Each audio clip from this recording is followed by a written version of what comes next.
বাংলাদেশের হামজা চৌধুরীর নেতৃত্বে ক্লাব ফ্রেন্ডলি ম্যাচে কারপাতি ইলিভকে হারিয়েছে লেস্টার সিটি। দর্শক, হামজা চৌধুরীর ভক্ত কে কে আছেন তা আমাদের কমেন্ট করে জানিয়ে দিন। প্রি সিজন ম্যাচে ইউক্রেনের ক্লাব কারপাতি ইলিভের বিপক্ষে মুখোমুখি হয়েছিল হামজা চৌধুরীর লেস্টার সিটি। এই ম্যাচে লেস্টার সিটির অধিনায়কের দায়িত্ব পালন করেছেন বাংলাদেশের হামজা চৌধুরী। হামজা চৌধুরীর হাতে অধিনায়কের আর্মব্যান্ড সঁপে দিয়েছে লেস্টার। অধিনায়কের দায়িত্ব পেয়ে যথাযথ ভূমিকা পালন করেছেন বাংলাদেশের হামজা। তার নেতৃত্বগুণে দল পেয়েছে মধুর জয়। এই ম্যাচে শুরুতে পিছিয়ে পড়ে লেস্টার সিটি। দ্বিতীয়ার্ধের ৪৮তম মিনিটে ফ্রিকিক থেকে গোল করে কারপাতি ইলিভকে এগিয়ে নিয়ে যায় কারাভিন। তবে এরপর দারুণভাবে ঘুরে দাঁড়িয়েছে হামজারা। ম্যাচের ৫০তম মিনিটে পেনাল্টি থেকে গোল করে সমতা টানেন ডাকা। ১-১ গোলের সমতায় চলতে থাকা ম্যাচের ৭৩তম মিনিটে আরও এক পেনাল্টি পায় লেস্টার। সফল স্পট কিকে বল জালে জড়ান ডাকা, যার মাধ্যমে শেষ পর্যন্ত এই লিড ধরে রেখে জয় তুলে নিয়েছে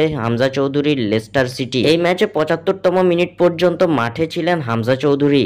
স্বাক্ষর থেকে সাদবিন ইসলাম।